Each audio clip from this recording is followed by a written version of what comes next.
Hello बच्चों, welcome है हमारे यूट्यूब चैनल मिरर क्लासेस में। तो आज हम दूसरे वीडियो में आपको हम बताने वाले हैं, जो कि हम आपको मालूम है कि क्लास 9th का मैथ भारती भवन जो है बुक है और चैप्टर 6 हम लोग पढ़ रहे हैं, ज्यामितीय आकृति के बारे में पढ़ रहे हैं। जिसमें हमने सबसे पहले बिंदु के बारे में पढ़ा था। किसके बारे में? बिंदु के बारे में। उसके बाद बिंदु का गुण प्रॉपर्टीज पढ़े थे। उसके बाद रेखा पढ़े थे और उसके बाद क्या जी, रेखा से संबंधित रेखा के प्रकार पढ़े थे, यानी वक्र रेखा और क्या जी, सरल रेखा। उसके बाद हम पढ़े थे समानांतर रेखा। उसके बाद पढ़े थे समानांतर और क्या जी, प्रतिच्छेदी रेखा और क्या जी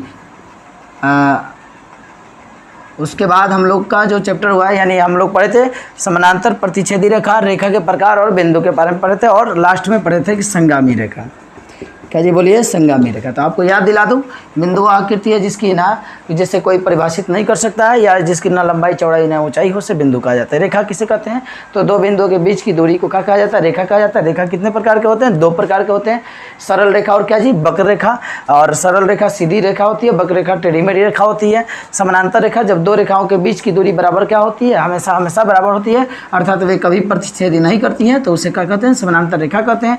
प्रतिच्छेदी रेखा जो एक दूसरे को क्या करती है? प्रतिच्छेद करती है, उसे प्रतिच्छेदी रेखा कहते हैं। और समांगी रेखा कहते हैं दो या दो से अधिक जब रेखा एक ही बिंदु से प्रतिच्छेद करती है, तो उसे क्या कहते हैं? इन सभी रेखाओं को समांगी रेखा, संगामी रेखा कहते हैं, संगामी रेखा कहा जाता है। फिर आज हम लोग पढ़ने वाले रेखा खंड। क्या पढ़ने वाले हैं? रेखा खंड। तो माना कि हमारे पास एक AB रेखा है, हमारे पास AB एक क्या रेखा है, और इस रेखा पर दो बिंदु क्या है? P और क्या है? Q है। तो इस रेखा पर दो बिंदु क्या है? P और Q है। तो P और Q के बीच की दूरी जो कहलाती है, रेखा खंड कहलाती है। क्या कहलाती है? रेखा खंड कहलाती है। समझिएगा ध्यान से। एक लंबा हमारा रेखा हो गया, बहुत सा बड़ा हो गया, मान लेते हैं A और क्या हो गया? B हो गया। और इसमें से एक बिंदु मैंने यहाँ पे P माना और इसको क्या मानना? Q माना, और इस टुकड़े को मैंने काट के अलग कर लिया। ये P हो गया, या क्या हो गया? Q हो गया। तो ये टोटल यहाँ से यहाँ तक ही कहलाएगा रेखा। क्या होगा? रेखा, यानी रेखा AB हो गया। लेकिन ये हमारा कहलाएगा PQ रेखा खंड कहलाएगा। क्या कहलाएगा? रेखा खंड। तो हम PQ रेखा खंड या QP रेखा खंड को शॉर्ट में रेखा खंड PQ, इसको रेखा खंड PQ कहते हैं। इसको शॉर्ट में लिखते हैं PQ पर रेखा खंड, यानी रेखा खंड PQ को लिखने के लिए हम छोटे से लाइन यानी बार के द्वारा सूचित करते हैं। तो आइए इसको हम परिभाषित करते हैं। क्या जी? हाँ, कोई रेखा पर स्थित दो बिंदु के बीच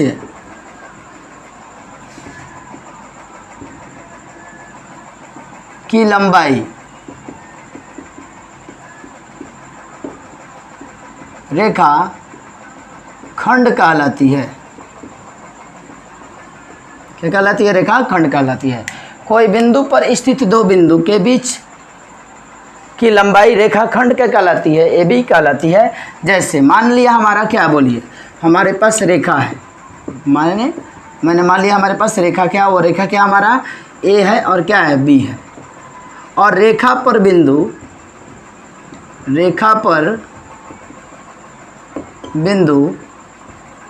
P तथा क्या है? Q है। रेखा पर बिंदु क्या है? P तथा Q है। तो मान लिया क्या जी, रेखा पर बिंदु क्या हो गया हमारा? AB हो गया, और रेखा पर एक बिंदु P है, एक बिंदु क्या है? Q है। तो इसको हम काटेंगे, तो यह हो गया P है, यह हो गया Q। तो इसको हम कहेंगे रेखा खंड PQ। क्या कहेंगे? रेखा खंड PQ कहेंगे। हमारा देखिए, रेखा पर कोई रेखा पर स्थित है, ऐसे लिखेंगे, कोई रेखा पर स्थित दो बिंदुओं के बीच की लंबाई रेखा खंड कहलाती है। अब क्या हो गया? माना हमारे पास रेखा AB हो गया। अब इस रेखा पर दो बिंदु हमारा P और क्या है? Q है। तो मान लिया P है, यहाँ पर क्या है? Q है। अब इसकी लंबाई को हमने क्या कर लिया? अलग कर लिया। तो ये हमारा कहलाएगा रेखा खंड कहलाएगा। याद रखिएगा, रेखा कब कहेंगे? जब दोनों तरफ तीर दिखाई देगा तो उसको रेखा कहेंगे। क्या कहेंगे? दोनों तरफ जब तीर दिखाएगा तो उसको रेखा कहेंगे, यानी वो और आगे बढ़ेगा। लेकिन यह रेखा खंड जो है आगे नहीं बढ़ेगा, क्योंकि इसमें तीर चिन्ह नहीं है, यानी यह एक टुकड़ा है। इसको टुकड़े को मैंने सीमित टुकड़े को काट लिया गया। तो रेखा खंड क्या लिखेंगे? PQ। और रेखा खंड PQ को हम शॉर्ट में लिखते हैं PQ। रेखाखंड पी क्यू, इसको क्या पढ़ेंगे, रेखाखंड पी क्यू पर बार दिया गया, चढ़ा दिया गया ना, तो इसको हम रेखा, ये रेखा खंड कहलाएगा, रेखाखंड पी क्यू। यानी रेखाखंड पी क्यू मैंने हिंदी में इतना बड़ा लिखा है, उसको शॉर्ट में हम रेखाखंड पी क्यू कहेंगे। अगर आपको कोई लिख दिया ए बी पर ऐसे दे दिया, यानी रेखाखंड क्या है, ए बी है, रेखाखंड क्या है, पी क्यू, इसको पढ़ेंगे, रेखाखंड ए सी इसको पढ़ेंगे। तो रेखाखंड को सूचित करने के लिए ए पर क्या किया जाता है, रेखा की लाइन दर्शा दिया जाता है। तो ये रहा आपका पहला टॉपिक, रेखाखंड किसे कहते हैं। तो कोई रेखा पर स्थित दो बिंदुओं के बीच की लंबाई को क्या कहते हैं, रेखाखंड कहते हैं। इसको टुकड़े को अलग कर लिया जाता है, जैसा कि आपको हमने यहाँ पे डेल कर दिया, समझा दिया। ओके, इसको लिखिए, आगे बढ़ते हैं, आगे बढ़ते हैं।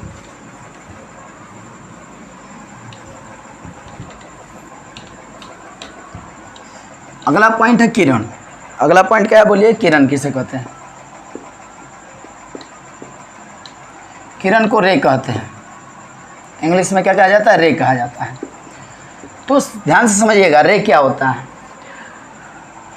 जब किसी रेखा को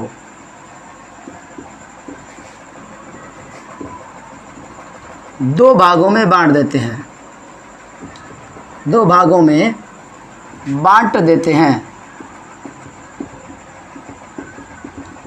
जब किसी रेखा को दो भागों में बांट देते हैं तो किरण बन जाता है। तो क्या बन जाता है, किरण बन जाता है। जब किसी रेखा को दो भागों में हम बांट देते हैं, डिवाइड कर देते हैं, तो क्या बन जाता है, किरण बन जाता है। एज फॉर एग्जांपल हमारा ये रेखा ए बी हो गया, रेखा क्या हो गया, ए बी हो गया, इसको हम रेखा ए बी कहेंगे, रेखा ए बी। ए बी रेखा को हम शॉर्ट में ऐसे भी सूचित करते हैं, याद रखिएगा, इसको हम रेखा ए बी को ऐसे कहते हैं, रेखा ए बी हमारा, इसको शॉर्ट में हम ऐसे लिखते हैं। हिंदी में अगर नहीं लिखना होगा तो मैं केवल ऐसे लिखता, रेखा ए बी पूरा। अब रेखा ए बी पर स्थित कोई बिंदु क्या मान लिया जाए, सी मान लिया जाए। रेखा ए बी पर स्थित बिंदु सी है, तो मान लेते हैं यहाँ पे बिंदु क्या हो गया, सी हो गया। तो ये ए था, ये क्या था हमारा, बी था, और ये क्या हो गया, सी हो गया। इस सी ने काट दिया, इसको अलग कर दिया है, सी ने इसको क्या कर दिया, अलग कर दिया। ये सी हो गया, यह सी दोनों में चला गया, ये इधर बट गया, ये बी हो गया, ये क्या हो गया, ए हो गया। तो इसको हम करेंगे किरण सी ए, क्या कहेंगे, किरण सी ए। इसको शॉर्ट में हम सी ए लिख कर और इस पर किरण को दिखा देंगे, किरण सी ए, यानी सी ए कहेंगे। इसको ऐसी किरण नहीं कर सकते, क्योंकि इसका ये जो तीर चीर किधर जा रहा है, एक की ओर जा रहा है, सी से एक की ओर जा रहा है। तो इसको किरण सी ए पढ़ेंगे, इसको हम क्या पढ़ेंगे बोलिए, किरण सी बी पढ़ेंगे। क्या पढ़ेंगे, किरण सी बी। और किरण सी बी को हम शॉर्ट में कैसे लिख सकते हैं, सी बी पर क्या लिख सकते हैं, एरो देकर लिख सकते हैं। तो यहाँ वो हमारा क्या जी बोलिए, किरण।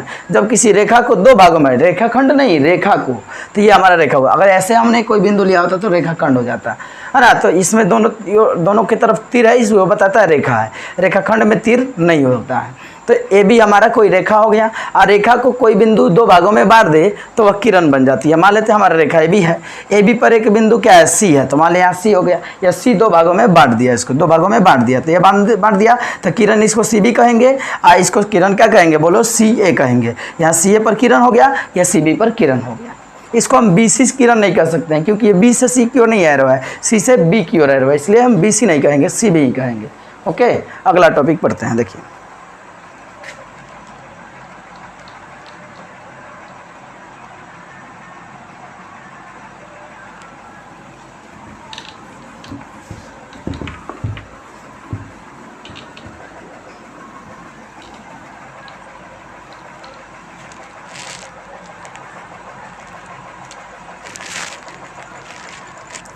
रेखा का गुण, रेखाखंड का गुण।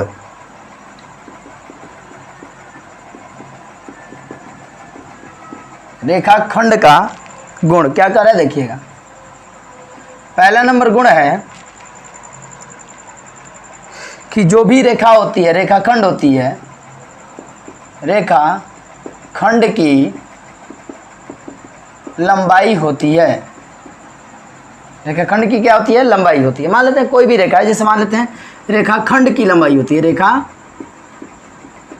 एक में लिखेंगे।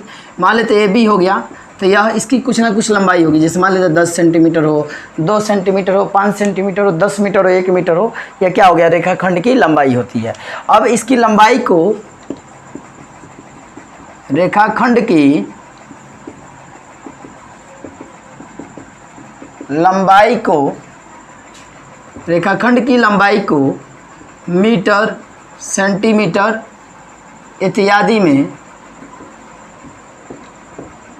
लिखा जाता है, लिखा जाता है। तो रेखाखंड की लंबाई को मीटर में लिखा जाता है या सेंटीमीटर में भी लिखा जाता है। आप अन्य भी मात्रक में लिख सकते हैं, जैसे फुट हो गया, सेंटीमीटर हो गया, एमएम हो गया, तो अन्य भी मात्रक में हम इसको लिख सकते हैं। लेकिन ऐसा ही मात्रक में मीटर में और सीजीएस मात्रक में किस सेंटीमीटर में लिखा जाता है। तीसरा कहता है कि रेखाखंड जो होते हैं सर्वागसम भी होते हैं और बहुत सारे जो होता है, यदि दो रेखा ए बी और ए सी लंबाई एक ही हो तो वह सर्वागसम कहे जाते हैं। जैसे मान लेते हैं दो रेखा की लंबाई समान हो, दो रेखा की लंबाई समान हो तो वह सर्वागसम कहे जाते हैं। अगर दो रेखाखंड हो और उसकी लंबाई क्या हो, समान हो। जैसे मान लेते हैं हमारे पास एक ए बी रेखा है, एक बार क्या है हमारा पी क्यू रेखा है, और इसकी लंबाई 10 या 2 सेंटीमीटर है या 2 मीटर है, और इस रेखा की भी लंबाई क्या है, 2 सेंटीमीटर है। तो ए बी और हमारा क्या जी बोलिए, बी सी, हमारा रेखा ए बी, तो रेखा ए बी को हम ऐसे लिख सकते हैं, रेखाखंड की लंबाई क्या हो, हम रेखाखंड के बारे में पढ़ रहे हैं, रेखाखंड। तो रेखाखंड हमारा क्या है, मान लेते हैं ए बी बराबर क्या है, 2 मीटर, और रेखाखंड क्या है बोलिए, पी क्यू की लंबाई हमारा क्या है बोलिए, 2 मीटर। तो दोनों की लंबाई क्या है, समान है, इसलिए हम कहेंगे रेखाखंड ए बी सर्वागसम, रेखाखंड क्या जी बोलिए, पी क्यू। रेखाखंड ए बी सर्वागसम क्या जी, रेखाखंड पी क्यू है। रेखाखंड ए बी सर्वागसम और क्या है बोलिए, पी क्यू है। तो जब दो रेखाओं की लंबाई क्या होती है, समान होती है, तो वह सर्वागसम कहे जाते हैं। या कैसे भी हो सकता है, माने तिरछा तिरछी कुछ भी हो, बस उसकी लंबाई क्या होनी चाहिए, बराबर होनी चाहिए, तो रेखाखंड क्या कहलाएंगी, सर्वागसम कहलाएंगी। तो पहला है रेखाखंड की लंबाई होती है, जैसे मान लेते हैं 10 मीटर, 5 मीटर, कुछ भी। रेखाखंड की लंबाई को मीटर, सेंटीमीटर इत्यादि में व्यक्त किया जाता है। और रेखाखंड की लंबाई यदि समान हो, दो रेखाओं अगर समान हो, तो उसे क्या कहा जाता है, सर्वागसम रेखाखंड कहा जाता है।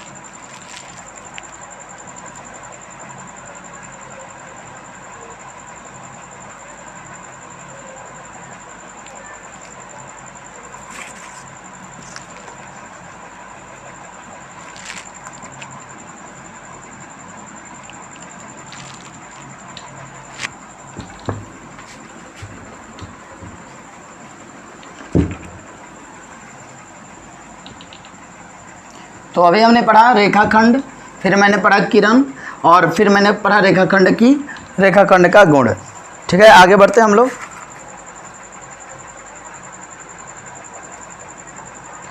मध्यवर्तीता क्या होता है, ध्यान दीजिएगा। मध्यवर्तीता जो होता है क्या होती है, जब मान लेते हैं जब दो रेखाओं को, जब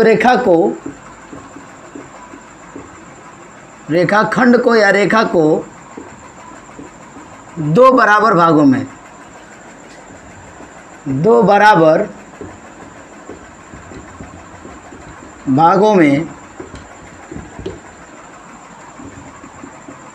बांटा जाता है।